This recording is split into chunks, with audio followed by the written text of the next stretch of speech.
അസ്സലാമലൈക്കും. പച്ചസ് കിച്ചണിലേക്ക് എല്ലാ കൂട്ടുകാർക്കും സ്വാഗതം. എന്തുണ്ട് വിശേഷം? എല്ലാവർക്കും സുഖമല്ലേ?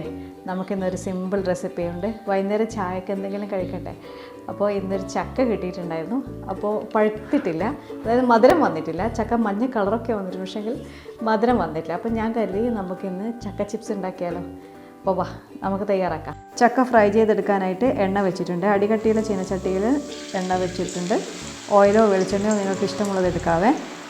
ഇനി ഇതിലേക്ക് ചക്ക ഇട്ട് കൊടുക്കാം. ചക്ക ഇടുമ്പോൾ പ്രത്യേകം ശ്രദ്ധിക്കണം, നല്ലതുപോലെ ഇത് തിളച്ച് പൊങ്ങും എണ്ണ. അപ്പോൾ ആദ്യം ഹൈ ഫ്ലെയിമിലിട്ട് നല്ലതുപോലെ എണ്ണ ചൂടായതിനു ശേഷം മാത്രമേ നിങ്ങൾ ചക്ക ഇട്ട് കൊടുക്കാവൂ. അപ്പോൾ ഇടുന്ന സമയത്ത് ഫ്ലെയിം അല്പം കുറച്ച് വെക്കണേ, എന്നിട്ട് വേണം ചക്ക ഇട്ട് കൊടുക്കാനായിട്ട്. ഇനി ഇത് നല്ലതുപോലെ ഒന്ന് ഫ്രൈ ആയി വരണം. ചക്ക നമ്മൾ എണ്ണയിലേക്ക് ഇടുന്ന സമയത്ത് നല്ലതുപോലെ ആവി പൊങ്ങി വരും, അപ്പോൾ ശ്രദ്ധിക്കണേ കൈ. ഇനി ഇതിലേക്ക് കരിവേപ്പില ഇട്ട് കൊടുക്കാം. ഇപ്പോൾ ഏകദേശം 1/4 വേവായിട്ടുണ്ട് ചക്ക. ഈ സമയത്ത് വേണം കരിവേപ്പില ഇട്ട് കൊടുക്കാനായിട്ട്. ഇനി ഇത് നല്ലതുപോലെ ഒന്ന് ഇളക്കി യോജിപ്പിച്ച് കൊടുക്കാം. കരിവേപ്പില നല്ലതുപോലെ ഒന്ന് ഫ്രൈ ആയി വരണം, അതുവരെയാണ് ഇളക്കി കൊടുത്തുകൊണ്ടേയിരിക്കേണ്ടത്.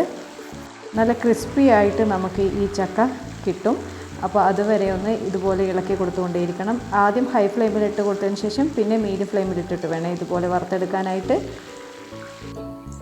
ഇപ്പോൾ ഏകദേശം എണ്ണയുടെ തുള്ളിച്ചാട്ടമൊക്കെ കുറഞ്ഞ് വന്നിട്ടുണ്ട്. ഇനി ഇതിലേക്ക് അല്പം വെള്ളത്തിൽ ഉപ്പും മഞ്ഞൾ പൊടിയും ഇട്ട് കലക്കിയെടുത്തതാണ്. ഇതിന് മുകളിലിട്ട് ഒഴിച്ചു കൊടുക്കണം. ഈ സമയത്ത് നിങ്ങൾ ഫ്ലെയിം നല്ലതുപോലെ സിമ്മിലിട്ടിട്ട് വേണേ ഒഴിച്ചു കൊടുക്കാനായിട്ട്. നല്ലതുപോലെ തിളച്ച് പൊങ്ങും. അതുപോലെ ഇത് ഒഴിക്കുന്ന സമയത്ത് അല്പം മാറി നിന്ന് കൊടുക്കണം. ആദ്യം നമ്മൾ ഇതിലേക്ക് അല്പം വെള്ളം ഒഴിച്ചു കൊടുക്കുക. നല്ലതുപോലെ ഇത് പൊട്ടിത്തെറിക്കും, അപ്പോൾ ശ്രദ്ധിച്ച് വേണം ഒഴിച്ചു കൊടുക്കാനായിട്ട്. കണ്ടോ, ഇതുപോലെ പൊങ്ങി വരും, അപ്പോൾ ശ്രദ്ധിച്ച് ഒഴിച്ച് കൊടുക്കണേ. ഇനി ഇതിൻ്റെ ഈ പൊട്ടിത്തെറിയൊക്കെ ഒന്ന് മാറിയതിന് ശേഷം നമുക്ക് എണ്ണയിൽ നിന്ന് കോരി മാറ്റാം. നല്ലതുപോലെ റെഡി ആയിട്ടുണ്ട്, നല്ല ക്രിസ്പി ആയിട്ടുണ്ട്. ഇനി ഇതിലേക്ക് വെച്ചിരുന്ന കളറൊക്കെ മാറിപ്പോവും, അപ്പോൾ ടേസ്റ്റ് ഉണ്ടാവില്ല, നമുക്കൊരു കയ്പ്പ് രസം അടിക്കും. അതുകൊണ്ട് ഈ സമയമാകുമ്പോഴേക്ക് എണ്ണയിൽ നിന്ന് കോരി മാറ്റാം. മുഴുവനെ ഇതുപോലെ എണ്ണയിൽ നിന്ന് കോരി മാറ്റിയെടുക്കാം. ഒരു ടിഷ്യൂ പേപ്പറിലോട്ടേക്കാണ് മാറ്റേണ്ടത്. അപ്പോൾ അതിൽ വരുന്ന എക്സസ് ആയിട്ടുള്ള എണ്ണയൊക്കെ ആ ടിഷ്യൂ അങ്ങ് കുടിച്ചെടുക്കും. അപ്പോൾ ഒട്ടും തന്നെ എണ്ണ ചിപ്സിൽ പിടിക്കില്ല. മുഴുവനെ ഇതുപോലെ കോരി മാറ്റാം. ഇനി ഈ ബാക്കിയുള്ള ചക്കയൊക്കെ ഈ എണ്ണയിലിട്ട് തന്നെ ഫ്രൈ ചെയ്തെടുക്കാം. 3 ബാച്ചായിട്ടാണ് ഞാൻ ഫ്രൈ ചെയ്തെടുക്കുന്നത്.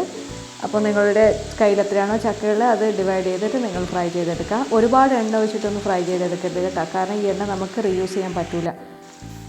അപ്പോൾ എണ്ണ കുറച്ച് വേണം യൂസ് ചെയ്യാനായിട്ട്. കണ്ടോ, നമ്മുടെ ചക്ക ചിപ്സ് നല്ലതുപോലെ കിളിങ്ങുന്നില്ലേ? നല്ല ക്രിസ്പിയാണ്. കാണുമ്പോൾ തന്നെ നിങ്ങൾക്ക് മനസ്സിലാവും എത്രത്തോളം ക്രിസ്പി ആയിട്ടുണ്ടെന്ന്. അപ്പോൾ ഇതുപോലെ ബാക്കിയുള്ളതും ഫ്രൈ ചെയ്തെടുക്കാം. സ്വാദിഷ്ടമായ ചക്ക ചിപ്സ് ഇവിടെ റെഡി ആയിട്ടുണ്ട്. തീർച്ചയായും നിങ്ങൾ ട്രൈ ചെയ്ത് നോക്കണേ, ഇഷ്ടപ്പെടും.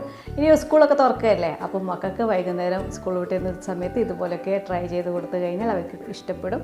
അപ്പോൾ ഇതൊന്ന് കഴിച്ചു നോക്കിയാലോ. നല്ല ക്രിസ്പിയാണ് ഇത് കഴിക്കാനായിട്ട്, നല്ല ടേസ്റ്റുമാണ് കഴിക്കാനായിട്ട്. അപ്പോൾ തീർച്ചയായും നിങ്ങൾ ട്രൈ ചെയ്ത് നോക്കണം, ഇഷ്ടപ്പെടും. ഇഷ്ടപ്പെട്ടെങ്കിൽ ഫീഡ്ബാക്ക് അറിയിക്കാൻ മറന്നു പോകരുത്. താങ്ക്